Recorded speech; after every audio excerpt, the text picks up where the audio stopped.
Olá, boa noite a todas, todos e todes. É com imenso prazer, uma satisfação estar com vocês nessa noite, para iniciarmos essa live. Essa live tem por título Discutindo o Ativismo Negro LGBTQIA+. Bem, para quem não me conhece, vou me apresentar rapidamente. Eu sou Jefferson Braga, sou professor de Geografia da Rede Pública do Estado da Bahia, leciono em uma escola pública em Feira de Santana. Eu sou mestre em Arquitetura e Urbanismo pela UFBA, licenciado e pós-graduado em Geografia pela UFES e também ativista do GRUD. Inclusive é o GRUD, esse grupo que tem por essa sigla que significa Grupo Respeito e União pela Diversidade, que está promovendo essa live hoje, em comemoração ao mês de orgulho LGBT, fazendo alusão ao nosso processo de luta histórico lá em Stonewall, desde 1969. Então nós estamos comemorando também este mês, por conta disso essa live foi proposta. E além dessa atuação do GRUD, que é um coletivo de Feira de Santana, que tem o objetivo justamente de lutar e combater contra todas as formas de discriminações contra a comunidade negra e LGBTQIA+. Bem, e o GRUD é um coletivo que se fundou tem menos de um ano. Ele neste mês está realizando também outras atividades, a exemplo da campanha de doações e distribuições de alimentos e agasalhos à população LGBT mais vulnerável, a exemplo das trans em Feira de Santana. Bem, apresentando agora o título dessa live, que é Discutindo o Ativismo Negro LGBTQIA+, teremos como convidada a ilustríssima Malaika, que ela faz parte do coletivo. Esse coletivo se chama Afrobafo, que é um coletivo de jovens negros LGBT, que eles utilizam artes integradas como forma de estratégia de mobilização social. Bem, fazendo essa apresentação aqui prévia, eu vou fazer o convite para a nossa... Certo? Um prazer estar aqui com vocês. E sejam todos e todes bem-vindos. Estamos aqui aguardando. Fiz o convite. Vamos ver se a Malaika... Olá! Boa noite!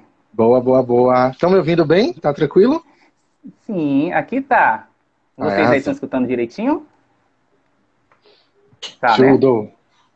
Ótimo, então. A ilustríssima convidada Malaika, do Afrobafo, estávamos fazendo aqui uma prévia, te apresentando, mas acho nada mais e melhor do que a própria Malaika se apresentar, já que o lugar de fala aqui é teu, só vou estar mediando esse debate. Se apresenta rapidinho para a galera entender um pouco.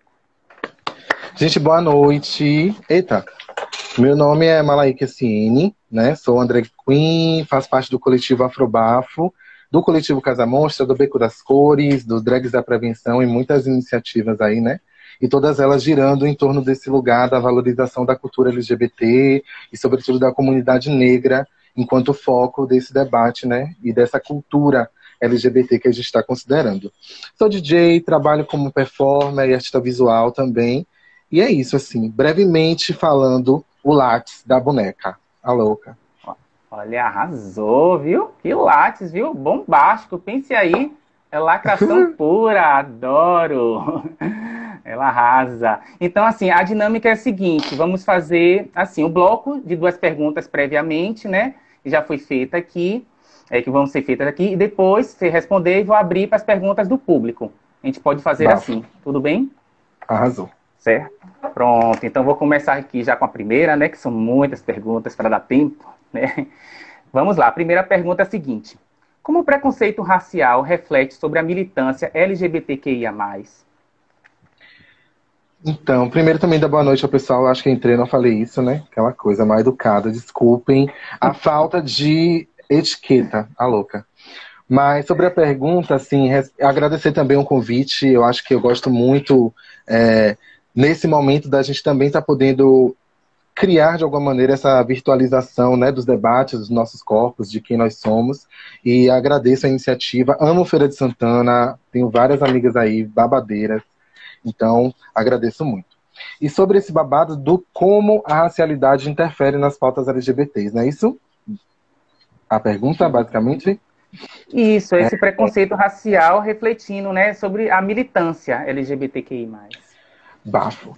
Então, eu acho que quando a gente vai falar de diversidade, muitas pessoas às vezes param nessas questões, né, que vão envolver essas sexodissidências, esses lugares de gênero, e esquecem de debater algumas outras camadas, como classe, como raça.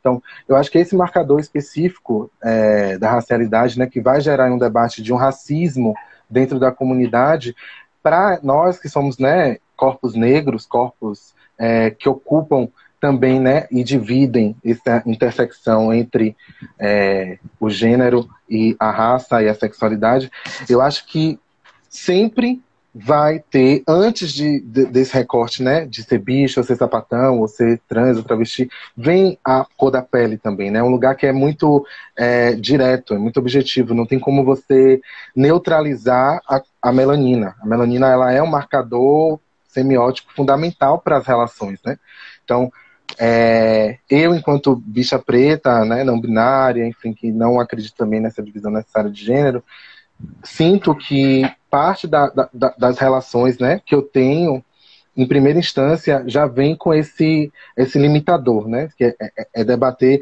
ela é preta, ou então ela vai falar de coisas específicas de pessoas negras, ou ela não vai falar nada, sabe? Parece que a gente também não pode ser outras coisas, nem debater outras coisas, quando a gente vai pensar racialidade também, porque vão jogar a gente nesse lugar já direto, né? Porque não tem como, por exemplo, vamos supor, sou uma drag, sou preta, trabalho com uma perspectiva que é não tradicionalista em arte, né? Que aí a gente não vai falar de afrofuturismos e outras coisas. E muita gente espera que por conta de ser preta eu necessariamente vá ter que trabalhar com hip hop, ou com arte de rua, ou com street art, ou com candomblé, e nunca algo que é projetado para outra coisa. Se eu quisesse estudar, sei lá, o Ocidente, né, como não é meu interesse, eu também poderia fazer isso, né, mas não é o objetivo. Então acho que esse lugar da raça, ele é muito isso, assim, é mais uma fronteira para a gente ultrapassar e conseguir propor coisas bacanas junto com essa bandeira LGBT, entendendo que lugares são esses que a gente ocupa na luta, né? Isso, legal. E interessante também, assim, que o GRUD, né, tá com essa proposta, esse coletivo, né, de jovens em Feira de Santana, um coletivo que busca justamente militar, mas no tocante, não só com a questão de gênero e sexualidade, mas também a questão racial, de classe também. Então, fazer essa análise interseccionalizada, né? Eu acho que é muito A importante. Afrobafo é bem isso, é o coletivo assim, né, que ela debate na sua essência isso, e essa conversa é muito bom, espero que vocês também tenham muitas e muitos e muitos anos aí de vida pela frente, e trabalho contínuo, porque a gente vai fazer já quase 6 anos, e essas experiências, né, que é um liquidificador mesmo de coisa, sem dúvida nenhuma sempre nos fortaleceu, mesmo tendo aí esses momentos, né, acho que de altos e baixos como tudo na vida, mas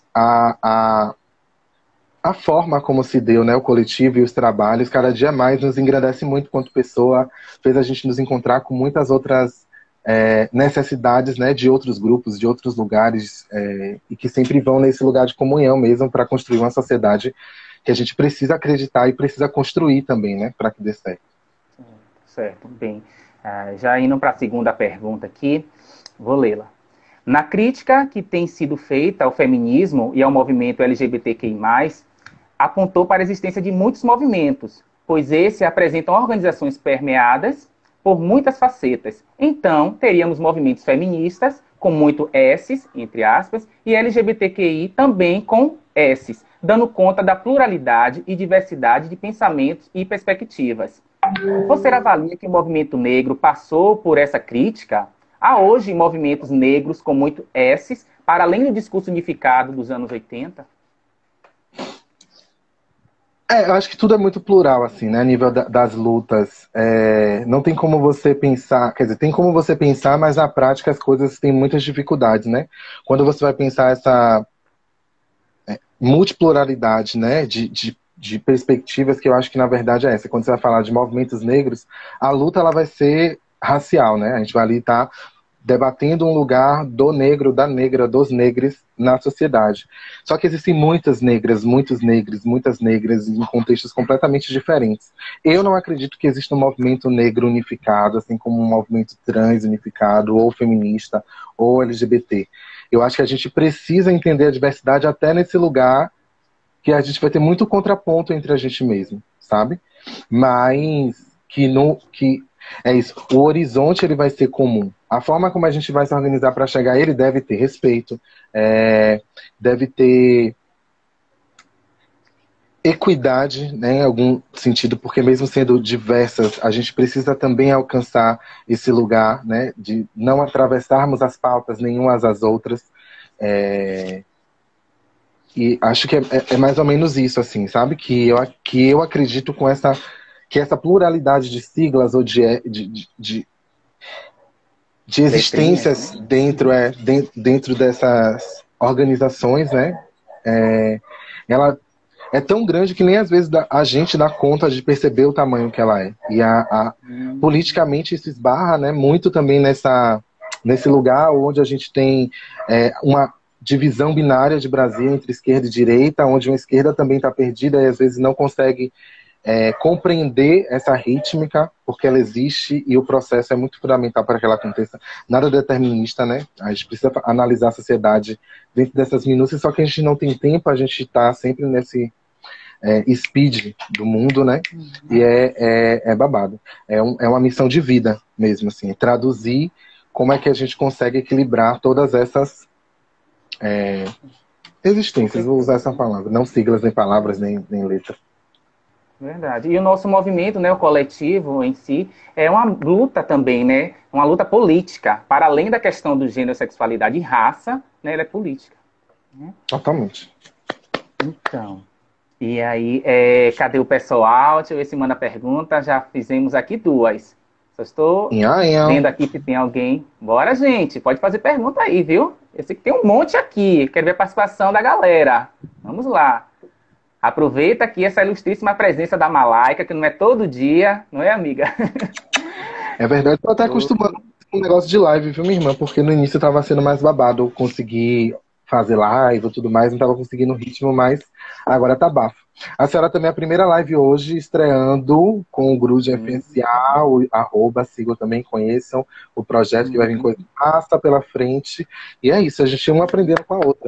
Babado. Isso aí, vários diálogos, não vai ficar só aqui, com certeza, né? Vamos trocando figurinhas aí, eu quero também te ver lá em Feira de Santana, tá bom? Ai, passando essa pandemia, minha filha, a gente com certeza vai fazer um agito. Já falei com as bichas, Han tá aqui na live que eu vi, a Rainha Psy, tem as bichas do Psy Queer que eu amo.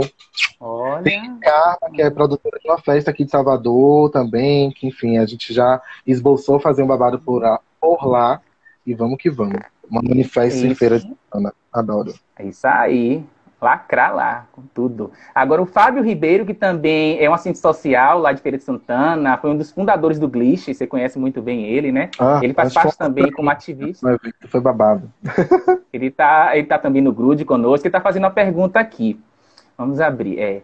Quais os principais entraves para fazer ativismo e quais possibilidades de estratégias de superar?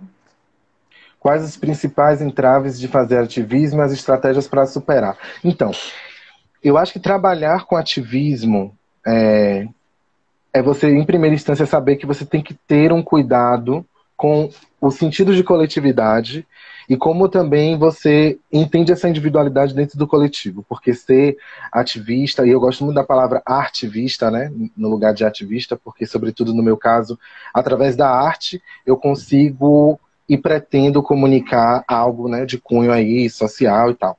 Então, para mim, o maior entrave é ter sempre que lidar com uma desconsideração que esvazia nossas existências, né? Porque quando a gente vai falar de ativismo, a gente vai falar de nossa vida atrelada à luta, a gente vai falar de ações, de como é que a gente se coloca a nível de sociedade para exigir, em alguns casos, né, nossos direitos que são básicos. Então, isso é muito difícil conseguir ter esse contrabalanço sem se deixar, algumas das vezes, ser atravessado por uma realidade que é muito bruta, né, do mundo, do sistema e tal.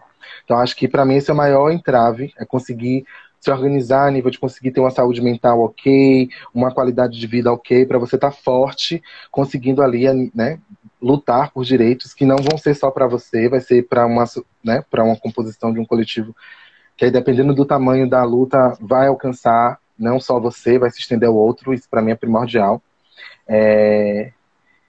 Esse é o maior entrave, né? E a maior delícia, acho que é isso, né? A segunda parte é a maior Isso. conquista, o maior babado, é quando você Uhum. consegue que isso aconteça, assim, sabe? Quando você consegue perceber que, por exemplo, entre tudo que a gente produz, eu acho que tem muita gente que chega e fala muita coisa que te bota para baixo, sabe? Que te desestimula. E eu acho que a maior delícia é quando você consegue fazer através de um trabalho desse, é, você conseguir ouvir um elogio e não um elogio no sentido do ego, sabe? Mas um elogio no sentido de que você conseguiu atravessar a vida de uma pessoa e mudar isso e você foi um estímulo, sabe? Você foi um ponto de vida, um ponto de conectividade. Eu acho que para mim a luta ela é muito bafo É nesse lugar. ampla, Quando né? você consegue, ver que suas ações reverberaram de uma maneira positiva e que alguém te trouxe uma devolutiva que não é uma crítica pesada, um preconceito, alguma coisa assim, sabe? Para mim esse é o maior resultado babado que tem. Ótimo, beleza. Aí vamos continuar aqui nas perguntas. Tem um aqui. Já que está falando em arte, né? Vamos continuar nessa discussão. Sim, A sim, sim. arte é hoje o espaço, né, onde a militância feminina negra, LGBTQI, mais se pluraliza. Se pensarmos nas músicas da Linda Quebrada, uma mulher travesti, da Line, que é mulher trans, da banda As Bahias e a Cozinha Mineira, Johnny Hooker, né, que utiliza muito, e dentre outros e outros. A saída, então, para fazer chegar nossas críticas ao grande público, entre aspas, né? Entenda-se aqui o grande público, ou seja, as pessoas em geral, tá? Uhum. E então, fazê-las refletir é através da arte? Você acha isso? Eu tenho certeza, assim, porque eu estava vendo a Mayra Moura, que é uma escritora trans, inclusive, que tem um trabalho maravilhoso de compilar no Brasil as obras, né, que são produzidas, escritas, publicadas, organizadas por pessoas trans. Ela fez um levantamento e hoje ela disse que grande parte da poesia e do que a gente tem de texto para poder falar de uma narrativa, né, de sexo dissidente brasileira, ela está registrada através da música e não necessariamente como era, né, antes da literatura ou de livros, né, de bibliografias. E isso para mim reverbera de uma maneira muito bafa, porque é você compreender que aquelas artistas elas conseguem ter um trabalho a nível de educação, né? Porque eu acho que, e aí também trazendo algumas coisas que a Dá, na época da discussão da presidência, estava falando que a mudança do que o Brasil precisa enfrentar é uma mudança, sobretudo, no eixo da educação.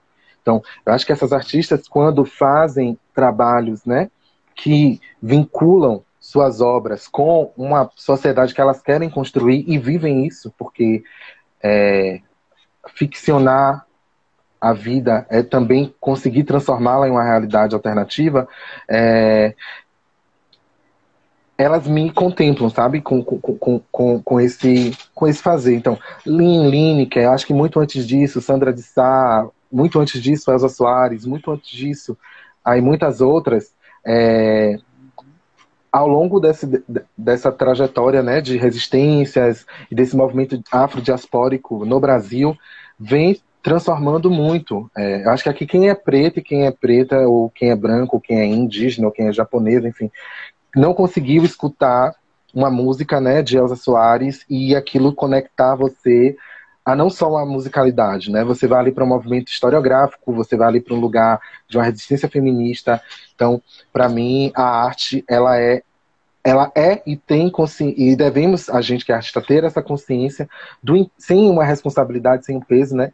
Porque também ninguém é obrigado a nada, mas eu acho que está no fazer artístico, na contemporaneidade, a gente conseguir pensar essa arte e essa política atreladas, né? A gente precisa começar a construir narrativas artísticas, sobretudo, que se responsabilizem socialmente. E isso não significa que você vai ser militil, desmilituda, chata. Não. A gente tem que entender que a gente tem como disparar conectivos, né?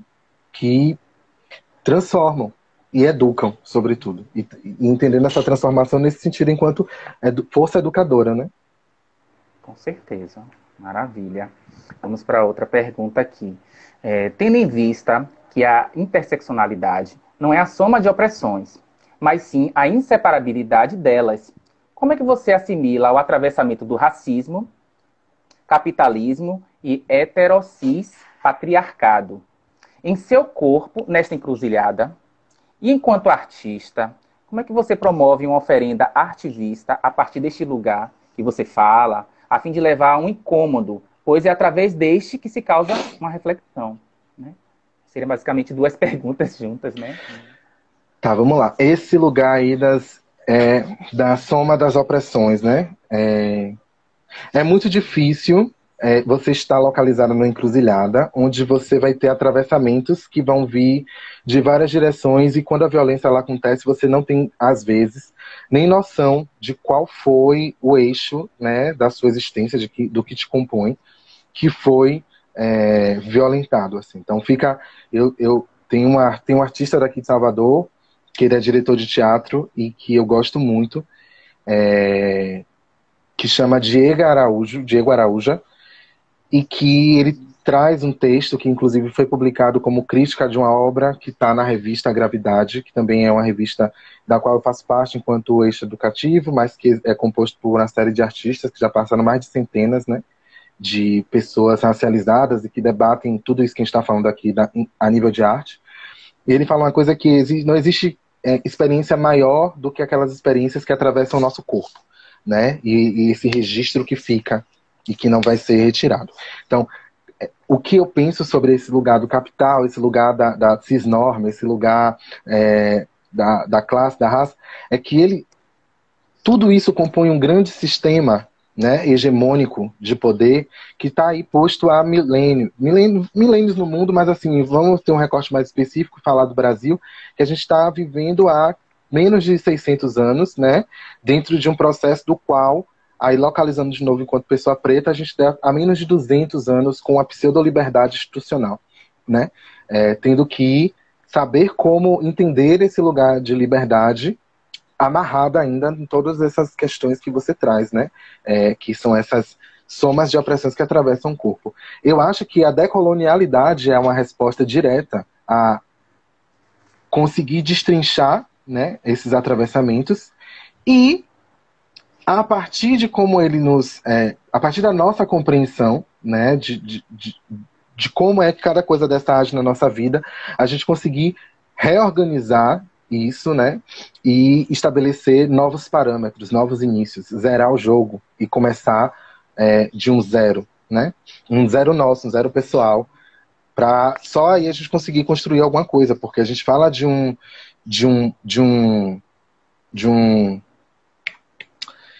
lugar-tempo, de um lugar-espaço, que pra gente que é preta, quando a gente evoca a retórica, é muito doloroso, né? A gente falar ainda desse processo que é, até hoje, fruto de muita sanguinolência, de muita negação, de muito absurdo. Então, para mim, a saída é você conseguir projetar uma coisa que você espera ver, e aí já somando com a resposta da sua segunda pergunta, né, que esse lugar de incomodar, através desse incômodo, né, e desses tensionamentos, a gente conseguir aproximar ou afastar o que a gente não quer.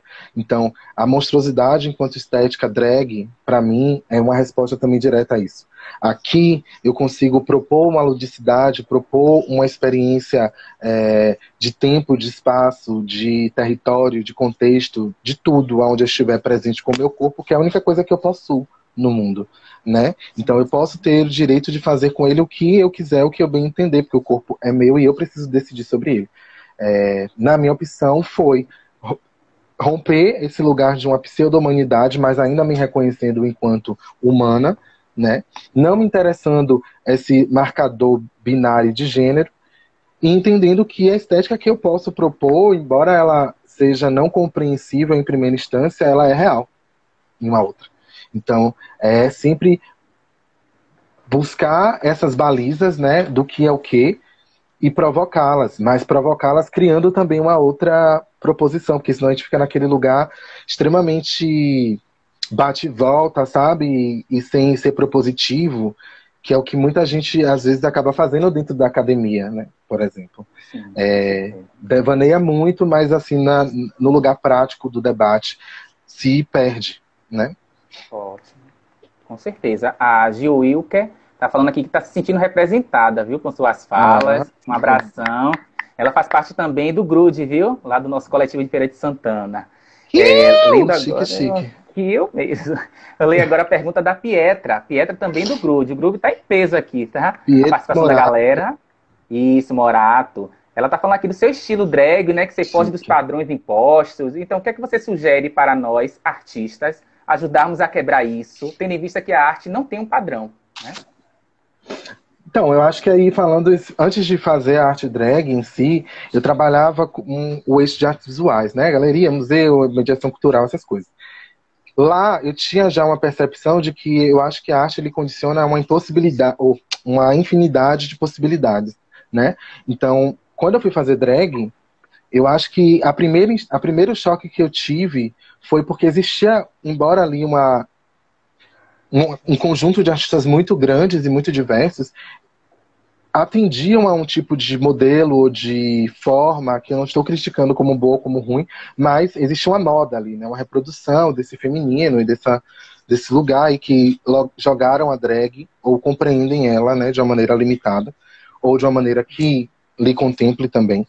Eu acho que quando eu trago uma ruptura estética nesse sentido, em primeira instância eu faço isso para mim, que é o que eu gosto, né? Não faço só para chocar, ou tipo, como muita gente às vezes acha que a gente está fazendo as coisas só porque a gente quer dar close, quer chocar e blá blá. Não. Isso aqui é como eu gosto de me ver no espelho, enquanto montação.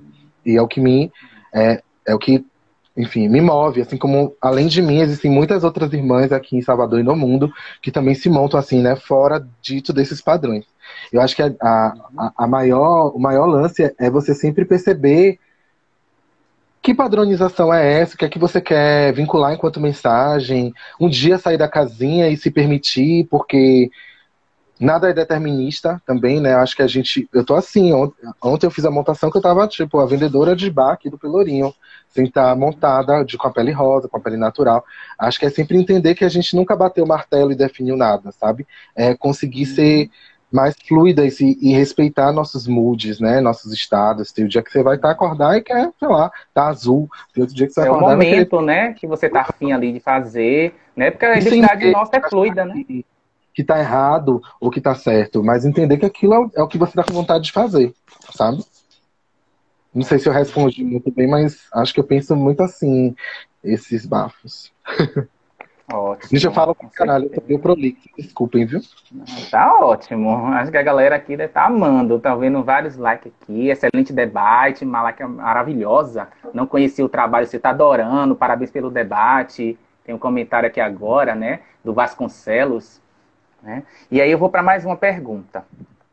Tem um aqui que é: como é utilizada a arte enquanto ferramenta de transformação nesse cis tema separado, né? O cis, né? Daquele modelo.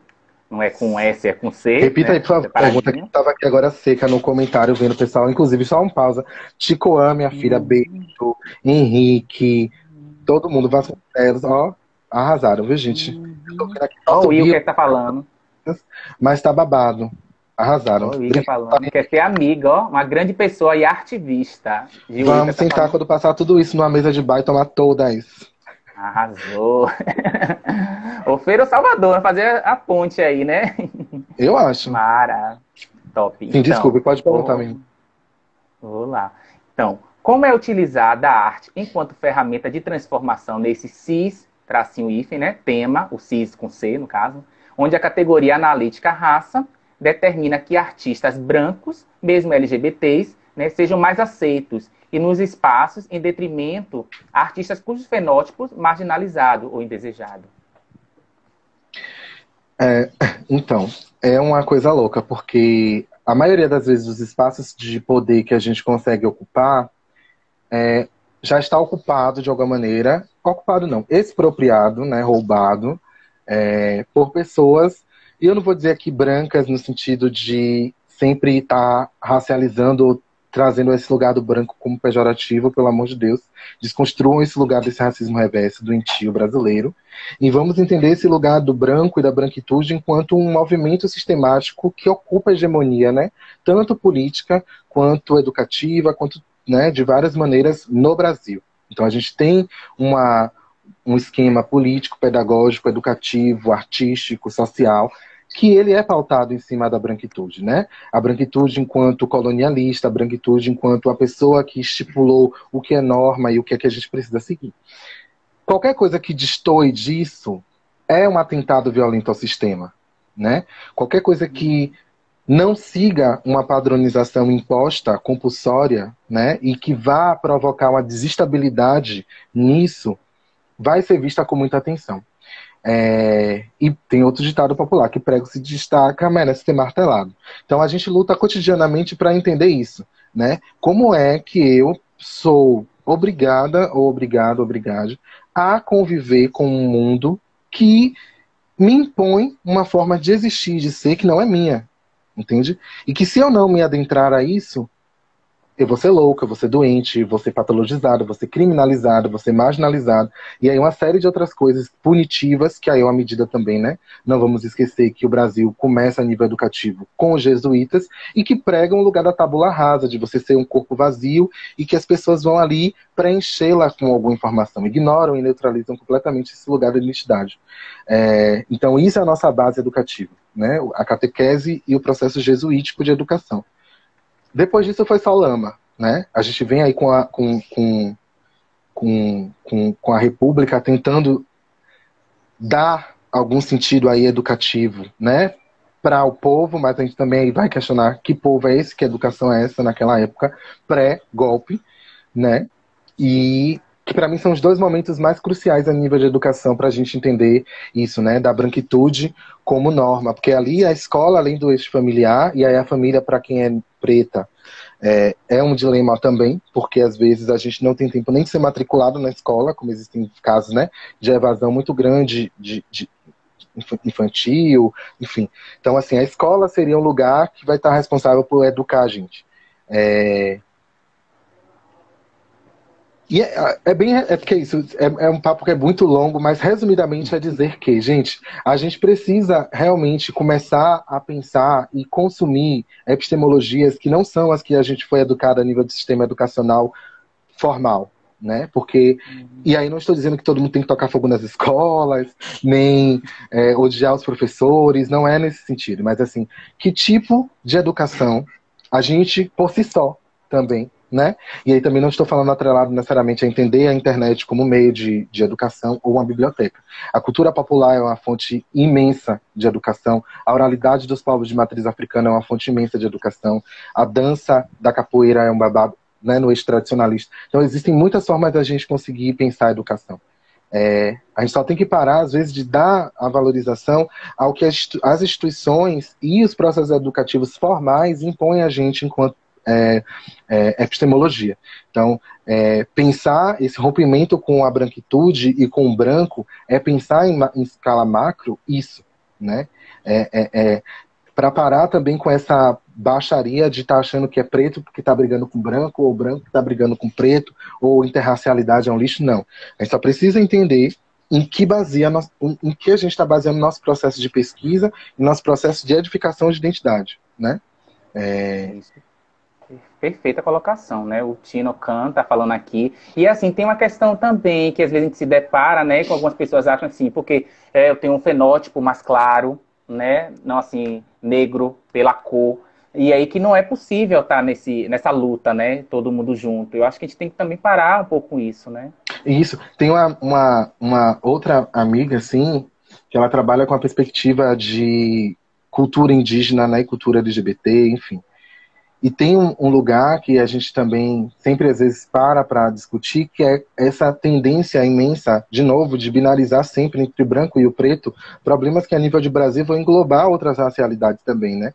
Porque esse lugar da pessoa conseguir se compreender preta, ou conseguir se compreender, enfim, racializada em alguma esfera, é um processo que é muito denso. Para quem tem melanina acentuada, às vezes, difícil compreender né, se compreender enquanto preta, e se compreender não porque está se olhando no espelho e está ali vendo que é preta, mas assim, o que é a nível de subjetividade isso vai começar a impactar em como você se enxerga. Então, acho que isso que você trouxe, né, que vai chegar nesse lugar aí de colorismos e etc., é bem isso. A gente precisa, falando de Brasil de novo, essa crise, né, da juventude, de se debater se precisa se ir para a rua ou não, para as manifestações e tal, gira muito em torno disso também. Existe uma juventude brasileira hoje, onde as pessoas, primeiro, não estão percebendo que são jovens, que estão cansadas, e segundo, quando percebem que são jovens, estão fechadas em dilemas que são completamente subjetivos, porque não estão ainda conseguindo entender que subjetividade é essa que se compõe. Se é preta, se é branca, se é índio, se sabe, se é viado, se é sapatão, se é travesti. Tem uma série de momentos que acontecem na faixa etária da vida da gente nessa etapa, que esbarrado com a crise social é um coquetel de BO, sabe? E que as pessoas precisam respeitar isso também, né? E se respeitar em primeira instância. Verdade. O Gil Wilker está falando aqui que trazer essa perspectiva do punitivismo judaico-cristão é muito importante. Né? Ela está falando aqui. O Ticonan também fala aqui sobre as várias formas e sentidos de educação, todas as outras também. Ela vai falando aqui. E tem mais uma pergunta aqui, da Marcela Mendes, foi lá em cima, né? Consegui capturar aqui. Ela fala assim: falando sobre ativismo negro, os ataques racistas sofridos por Ludmilla, a cantora, né, por LGBTQI+, como discutir sobre isso com a comunidade? Mona, assim, desculpem a ignorância, eu acompanho muito pouco o cenário pop, assim, de uma maneira em geral. Eu não vi notícias relacionadas a nada de Ludmilla em si, eu não sei. Então, eu realmente, vou fazer a Regina Duarte.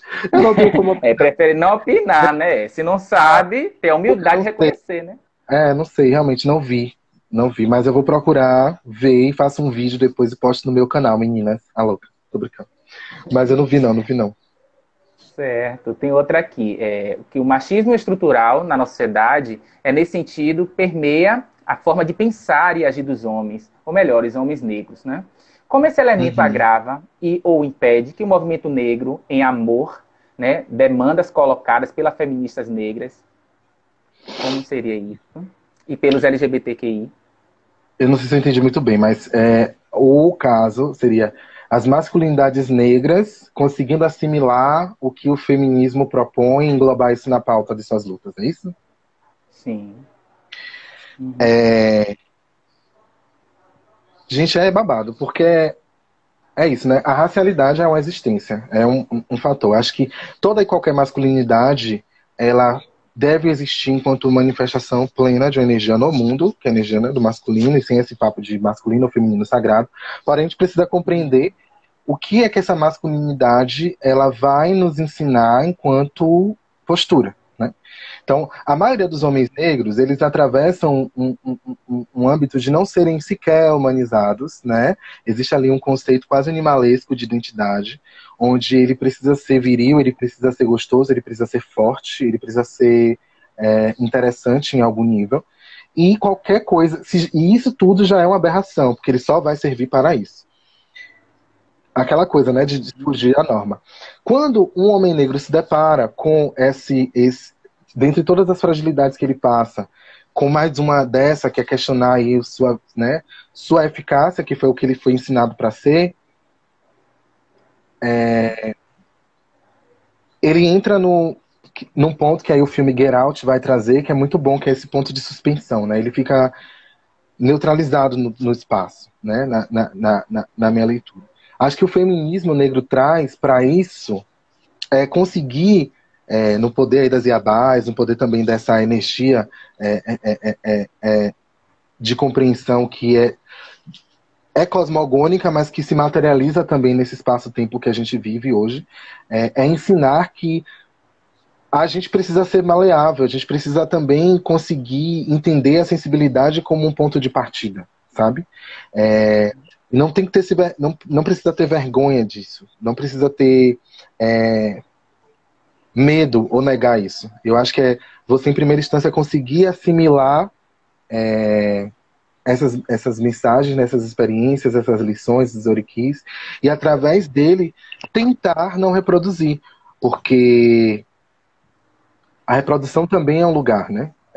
Todo mundo que está aqui, por mais desconstruidona que pareça ser, vai chegar em algum momento que acidentalmente ou propositalmente, ou sei lá, vai cair numa reprodução com alguém, alguma pessoa, alguma situação, porque a gente não é 100% evoluída e é isso, né? Estamos em processo constante de aprendizado e de mudança. Para mim é isso. O que a masculinidade preta precisa conseguir compreender é que essas perspectivas feministas, elas não vão, primeiro, destituir nada, nem ninguém, que não... Quer dizer, vai destituir, sim, pessoas e poderes, né? E o patriarcado branco que caia e que rua sobre nossos pés. Mas, com relação a esse lugar, né, de uma comunidade que também está pensando uma melhoria para a sociedade, porque acho que o transfeminismo é essa comunidade que está querendo propor um projeto social onde as mulheres sejam centrais, né, nos poderes de decisão, porque atualmente são as que mais se fodem, literalmente.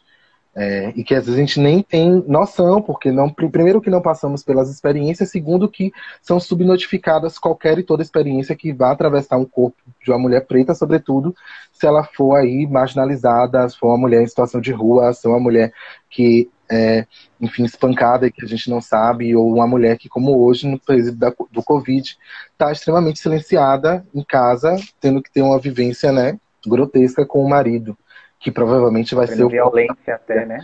Sabe? Acho que o que a masculinidade preta precisa entender é isso também. Humanizar esse conhecimento e torná-lo ele central. Porque é uma evolução que não está sendo proposta para que as mulheres exclusivamente sozinhas cresçam, mas que para que elas sejam as fundamentais dentro do processo de educação, porque elas sempre seguraram e sempre vão segurar, saudando aí Elza Soares também, esse país no braço, sabe? Isso, ótimo. O Ticoan está perguntando aqui como foi o processo de se reconhecer enquanto ativista, né? Como foi esse processo aí de você se reconhecer, né, enquanto ativista? Como é que foi compreender isso? Então, é o que eu falei, assim, as gavetas elas vão aparecendo. Então, até onde eu fazia, eu estava me entendendo enquanto artista, exclusivamente, assim. Entrei na faculdade fazendo o curso de design, né? Entendendo que eu ia trabalhar com móveis e tal, enfim. Fui muita coisa. E na faculdade eu comecei a me entender enquanto preta, né? Porque aí eu vim de um colégio militar, estudei 11 anos em colégio militar.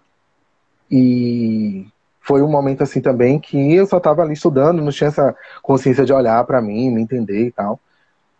Depois foi esse lugar do ativismo, ele vai começando a aparecer subjetivamente, porque é isso, eu sou a pessoa que respeito muitos atravessamentos que a vida me proporciona, né? Então, se através da arte eu me conseguir começar a me entender preta, isso significava que era uma investigação que partia de mim também, né? De mim para mim. Até que eu comecei a entender que se você trabalha com arte e fala sobre coisas que a sociedade não está falando, você vira um ativista, sabe? Tecnicamente, né? Foi assim que eu comecei a perceber que, porra, se eu tô falando coisas que ninguém tá falando, já estão dizendo que eu sou ativista, eu só tô fazendo problematizações que, em primeira instância, é para mim mesmo, assim, sabe? Mas que já alcançou outra pessoa, que foi aquilo que a gente falou uma das primeiras perguntas, né? Que é quando você consegue estabelecer isso. Para mim, eu comecei a entender o eixo ativismo daí, sabe? Quando comecei, falando de mim, chegar na outra pessoa. E aí já tornar a outra pessoa também parte do processo. E entender que esse processo englobaria muitas outras, sabe? Para mim, esse foi o momento que eu entendi e percebi o que era esse eixo, né? Ótimo. Com certeza. E essa relação mesmo com o contato, na verdade, o convívio na faculdade, acho que ajuda muito a abrir as portas, né, para aqueles que gostariam de se expressar livremente. E aí encontra, né, na própria faculdade um espaço, né, mais acolhedor, entre aspas, né, porque se vê entre seus pares. E aí acho que é fundamental. Inclusive tem documentários, né, que fala sobre isso, né, a experiência de vidas, né, de monas, né, das bichas pretas também, que elas conseguiram força, né, a partir desse contato do convívio, não é verdade? Uhum.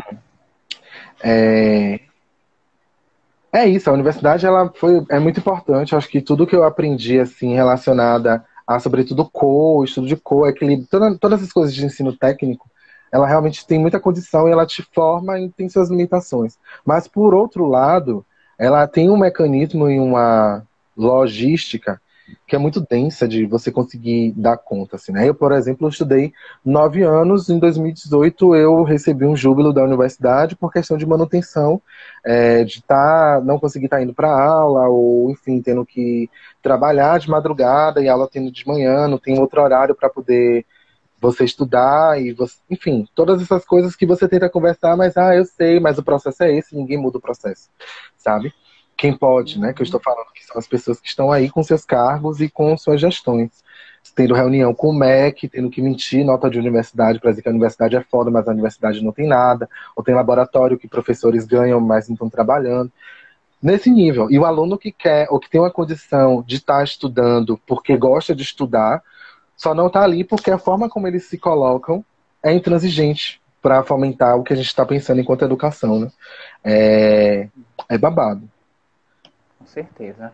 Mandar um beijo aí para as meninas, né? Farailde, Jaqueline, a Cris. Meu povo! Kio!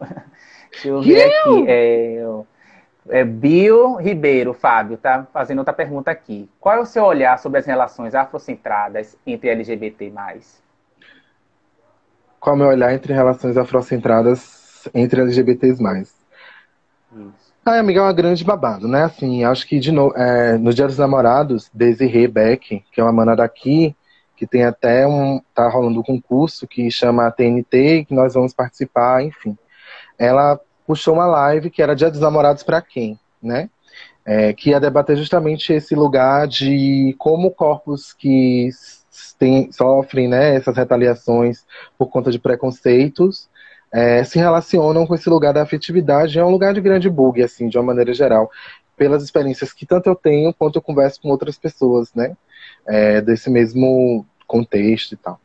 A afetividade, de uma maneira geral, acho que já é um grande bug, né, mas quando a gente vai falar de corpos subjulgados, é mais babado ainda. Eu, por exemplo, nunca tive nenhum tipo de relação de namoro a longo prazo com ninguém.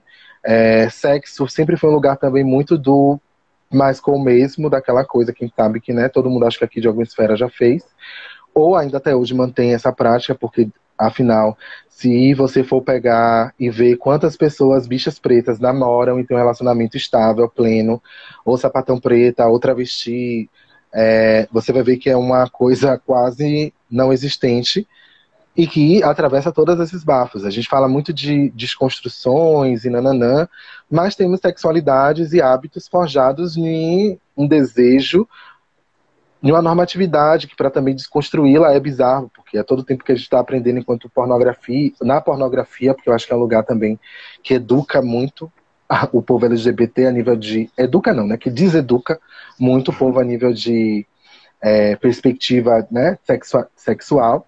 Então você aprende que aquilo ali é transar, e quando você vai fazer pessoalmente, vira aquilo, aí já não tem afeto, aí já vira uma grande destruição. Umas pessoas tomam ranço, outras não. Enfim, o que eu penso é que tem um sonho um dia, talvez, mas que, posto a situação, é um processo evolutivo que precisa se dar de muitas camadas, assim, sabe? Para mim é uma questão muito difícil e muito confusa, devo confessar. Mas percebo como ela me atravessa de uma maneira muito similar ao atravessamento que tem muitas outras manas, assim, sabe? E que o que a gente aprende a lidar é, de alguma maneira, saber se namorar também, saber se olhar, entender que esse relacionamento afrocentrado, ele também precisa acontecer entre você e você mesma, e que a gente não é metade de laranja nenhuma, e não existe outra metade de uma laranja. A gente é uma pessoa que é completa, a gente precisa de uma outra pessoa completa na vida da gente, para sermos, né, existirmos e queremos ali dividir o que a gente quiser. Mas essa necessidade de entender que no seu planejamento de vida e no seu futuro, você precisa ter um companheiro, você precisa ter um relacionamento monogâmico, numa casa, com um marido, ou um caralho que for. Eu não acredito nisso mesmo. Vamos parar um pouco de tanto romantismo assim, né? Vamos viver a Por realidade, sair favor. do mundo de Alice, né? Seria basicamente isso, né? Eu acho que você acabou respondendo também a mensagem a pergunta, desculpa, do Jean, que foi em cima dessa daí, né? Do Ticoan. Mas tem uma outra aqui também do Fábio Ribeiro. Ele pergunta assim: como as pessoas que não são retintas, né, e brancas podem colaborar com a luta contra o racismo? O racismo é um problema que, primeiramente, não é de quem é preta, né?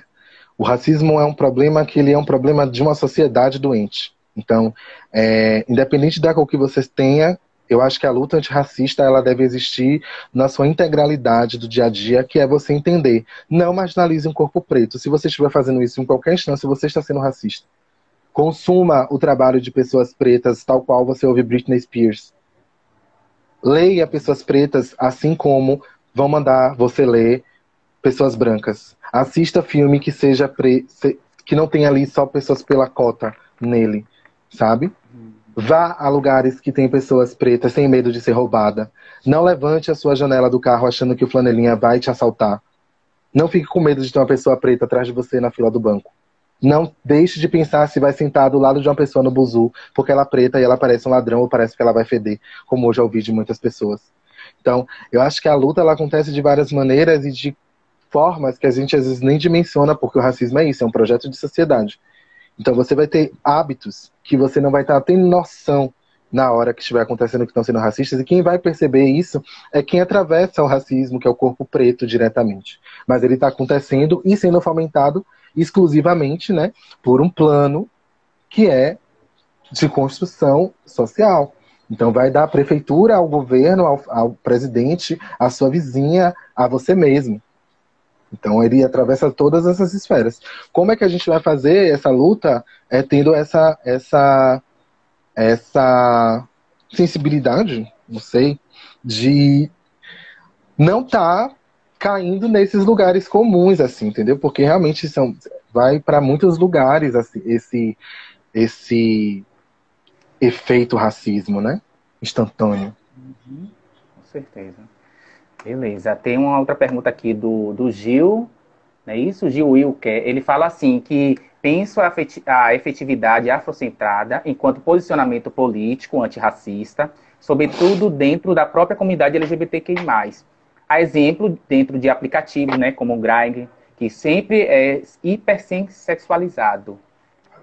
Né? Você também vê dessa forma? Aqui é um comentário, né? Tá. Deixa eu ver, deixa eu ler de novo. Que eu penso a Na verdade, não é afetividade. nem pergunta. Eu acho que foi mais uma colocação, né? Comentário. Pensa a afetividade afrocentrada enquanto posicionamento político antirracista, sobretudo dentro da própria comunidade LGBT. A exemplo, dentro de aplicativos como Grindr, sempre hipersexualizado, sim.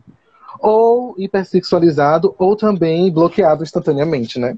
Se você não é a negona do pauzão, se você não é a bombadinha, a incrível, a que tem, sei lá, esses fenótipos aí, jogadora de basquete da NBA, você não é gente, né? Se você é a preta de Salvador e que não é capoeirista, ou, sei lá, você não é preta, ou você não é desejada, quer dizer, não é preta não, você não é desejada sexualmente, né? Você é atraente, ou sei lá. Eu tenho muita preguiça, assim mesmo, desse lugar normativo um pouco. Sempre tive, nunca gostei de aplicativo, nunca usei. Mentira, já usei, mas nunca deu certo, na verdade. Então, sempre criei muito ranço desse babado. Eu sei que funciona para muitas manas, e inclusive hoje é uma forma que muitas LGBTs encontram de conseguir ali, né, ter o seu coito. Mas para outras não funcionam nem tanto assim. Então, aí já é mais mais um bug, né, nesse sentido aí de relações afrocentradas LGBTs. É isso aí. Deixa eu ver aqui se tem mais perguntas. Cadê o povo? Manda mais. Pietra, concordando com o Fábio. Ela diz que eu, por exemplo, não tenho ensino médio. Tem casos também, né? Das manas aí, né? Tá na luta, batalha. Tá falando aqui do grupo, do GRUD, né? Que é super diverso.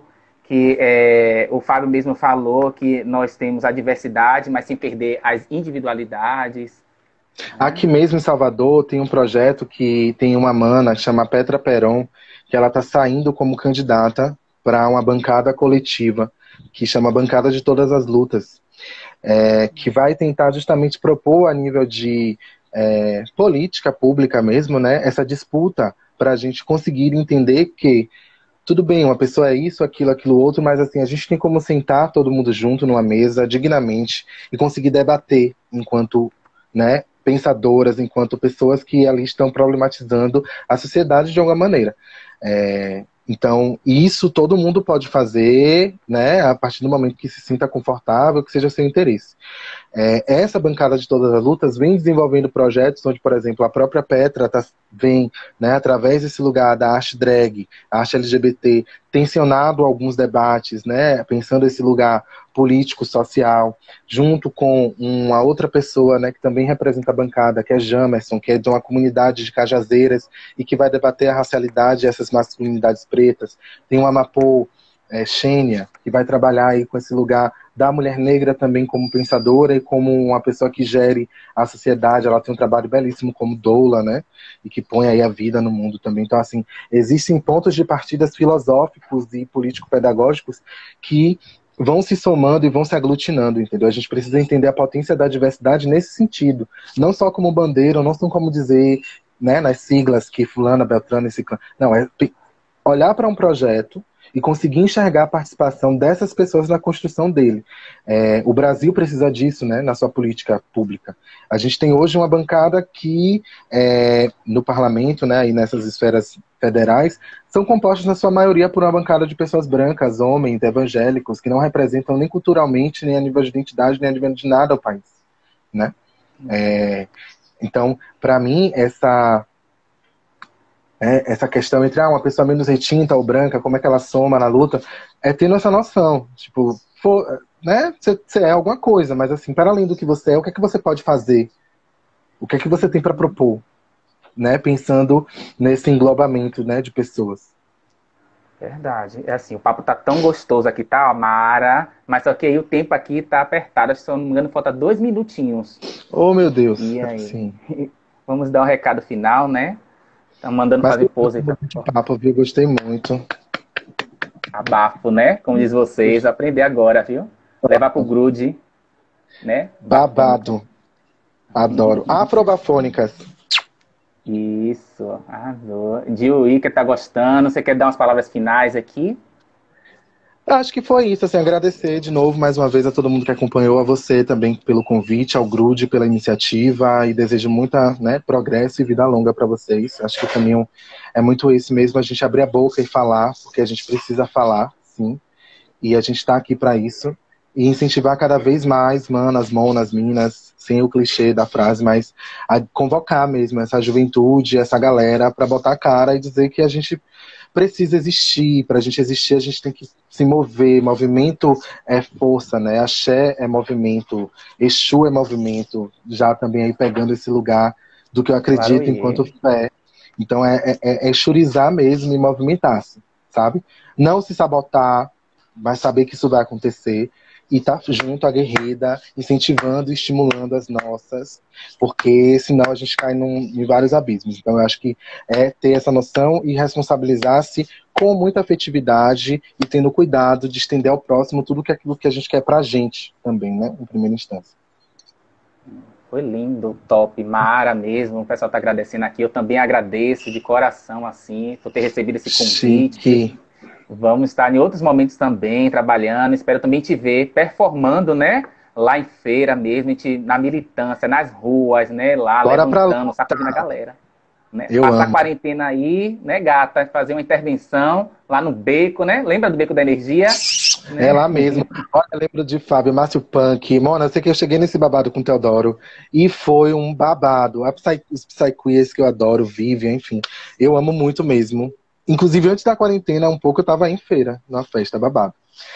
Olha, ótimo. O Centro de Direitos Humanos de Feira de Santana está marcando presença, que é o nosso parceiro, a CEDESO, que é a Secretaria de Desenvolvimento Social, está colado com o GRUD, inclusive o Fábio é assistente social de lá, coordena também a comissão de LGBTs, então estamos tendo espaço, estamos lá brigando, né, fazendo a luta, a militância mesmo. Né? Arrasou. Então, assim, foi top mesmo, pode ir falando aqui. Obrigado, Deixa eu ver aqui mais recado. tudo. Quero chegar aí pra gente dar esse nome, viu? Pelo amor de Deus, ocupar as ruas com nossos corpos, com a nossa luta, com o nosso babado, sem risco de babado de Covid, né? Pra gente iluminar, radiar e tá ali, ó, sempre apostos para reivindicar o que é nosso de direito, que é a vida, sobre isso tudo. Arrasou. A Ivânia, a Jaque e Fafá, do Centro de Direitos Humanos, tá mandando um beijo. Agradeço também a elas, a todos e todes, né, que estão aqui, né, colocaram a cara para bater, para ver esse debate lindo, riquíssimo. Eu amei, aprendi muita coisa também aqui, né. Eu espero ter outras oportunidades, né, também para a gente estar somando. Vamos construir aí, né, essa luta. Arrasou. Isso. Agora Aí, tem que finalizar para não deixar ela perder, viu? Pra gente ter ela salva. Porque se o Instagram dá uma live, a gente perde o registro. Aquela, né? Então já vou, gata. 10 segundos, que... viu? Beijão. Finalize. Deixa ele terminar, não. Beijo. Tchau.